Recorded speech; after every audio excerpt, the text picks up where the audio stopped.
Hello, everyone. Today I have brought a very interesting poem in front of you, which is written by Emily Dickinson, Because I Could Not Stop for Death. So, if you see the title of the poem, it starts with because. That is one of the connectives which we use usually when we give an excuse to the question which is asked. And usually the title does not start with a connective, but here we are, a very unusual poem which whose title starts with because. Emily Dickinson was a little different from the rest of the poet of her era. She lived in much of the isolation. She did not choose to meet anyone, and people in her area considered her to be eccentric. She would hardly leave her bedroom. She was very reluctant to even greet the people who are passing by. And majority of her poem dealt with the theme of death and immortality. This poem, Because I Could Not Stop for Death, was published in 1890. And when I say that it was published posthumously, that means that it was published after the death of the poet. Emily Dickinson died in 1886, and this poem, Because I Could Not Stop for Death, was published in 1890. Now, when we see the first paragraph of the poem, it starts, Because I could not stop for death, he kindly stopped for me. He here is the death. So she is telling that I was so busy with my life that I could not even stop for the death. So death kindly stopped for me. So you can see here is oxymoron, that death is usually considered to be very cruel, very evil, but here we are with a poem where death is considered to be very kind and very chivalrous because he stopped for me. So you can see it is first person narration. The poet Emily Dickinson, she has used I in the entire poem. So it is like she couldn't stop for death, so the death stopped by. That means it is just a speculation that she has died. By the end of the poetry, again, this question will arise that has she died long before or is she dying right now? Because this is not clear in the poem. The carriage held but just ourselves and immortality. The carriage in which the death had come to pick the poet up, that was carrying only the poet and the death, and along with them was immortality, something which is beyond life, or we can say afterlife. We slowly drove, so they drove the carriage very slowly. He knew no haste. Again, we have the personification of the death. He is death, so death was not in a hurry. And I here is the poet, Emily Dickinson. I had to put away. She had to put all the things away. She has to cast aside her labor and my leisure too. Labor as in the sense that all the work which she was doing.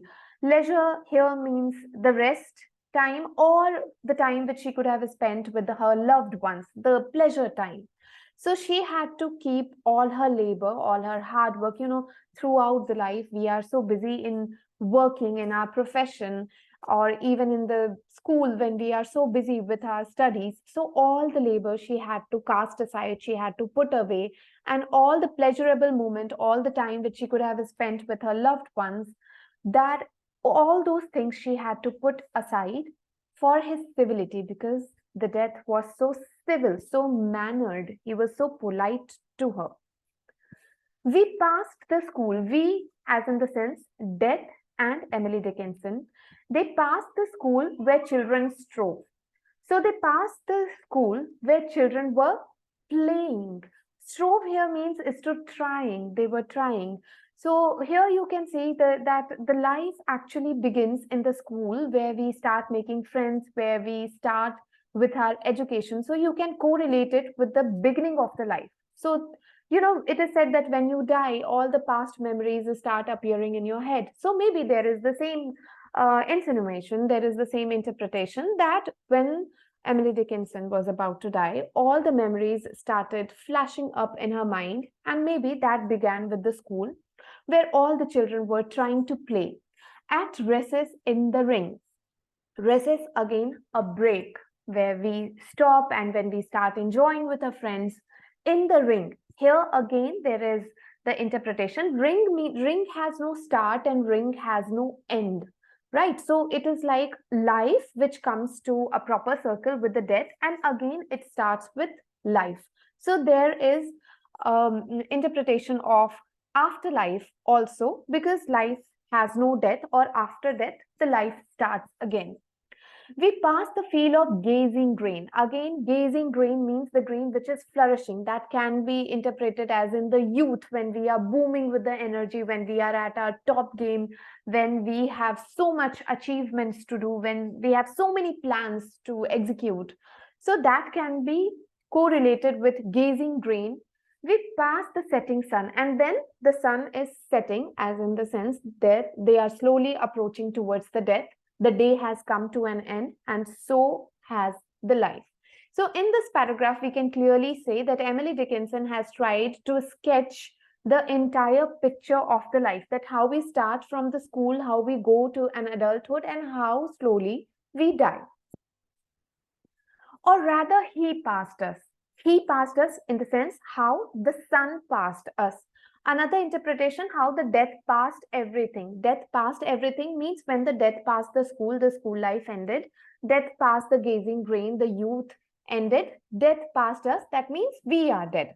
Or the other interpretation, he passed us, as in the last line here was, we passed the setting sun. So maybe the sun passed us, or finally the sun has set and now the poet is dead. The dews drew quivering and chill. The dews are the small droplets of water which we see on the leaves when we get up early in the morning. That is the interpretation, that it is a winter, it is very cold. The sunlight, the warmth of the sun has gone, and it is only chill and cold outside. For only gossamer my gown. Gossamer is a very fine quality of textiles. So she's telling that the fabric with which my gown is made up of is very thin. It is not adequate for the cold. My tippet only tale. Here, this is the tale, in the sense, the kind of a scarf which we wear, and again with very fine and transparent fabric. So she's telling that I'm feeling very cold. My dress is not appropriate for this chilled season. The scarf is not protecting me from the cold. Again, we say that death is cold. So again, there is a comparison of the night with the death, whereby you have no sunlight, you have no life left, and death is very cold. It is unbearable because it is so cold. We paused before a house that seemed a swelling of the ground. While they were walking, while they were going in the carriage, while poet was in the carriage along with the death, they paused in the sense they stopped for a little while before a house, and house was so distant that it was only looking as a swelling on the ground, as if something is popping out from the ground. So that can be compared with the gravestone, because when you see gravestone from a distance, it appears like something small is popping out from the ground. So that comparison can be seen here, that maybe she is looking at the gravestone, because for the dead people, the graveyard is their house. The roof was scarcely visible. The house which she saw from a distance, which was appearing as a swelling on the ground, that house's roof was hardly visible. Scarcely means very hardly, little bit of it was visible. The cornice in the ground. Cornice is this decoration you can see which is found at the rooftop. So this cornice was little bit popping out from the ground, only that was visible. So again, there is an interpretation that slowly she is approaching towards her next house, and her next house is the graveyard.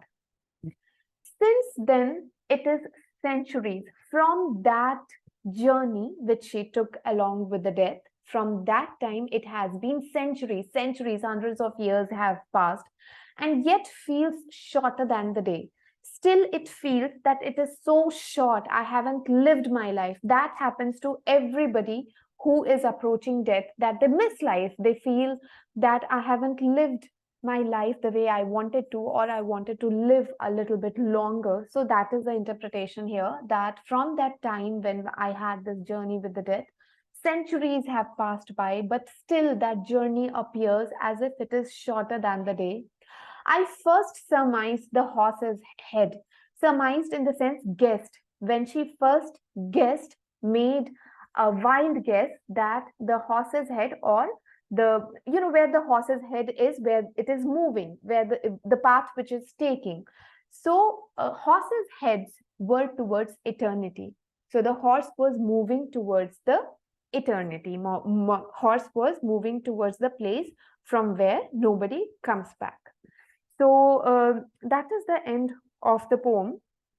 But when we look at the summary, you can easily say that in this poetry, Emily Dickinson has described a very close encounter with the death, with the immortality, and she has personified the death and the immortality as a character. The familiarity with them at the beginning of the poem, it causes the reader to feel at ease. We feel so comfortable with the idea of death, because death is usually expressed as a very horrible thing. But here we have very sweet words, very sweet adjectives used for the death, that he's very polite, very civil. However, when we see that the poem is going ahead, there is a sudden shift in the tone, and we see it might be cruel and evil, because when we saw that it is cold, it is winter, the sun has set, and she is not prepared, her clothes are very thin, the scarf is not protecting her enough. So it is again the interpretation that she is not ready for the death, and maybe forcefully death has taken her away.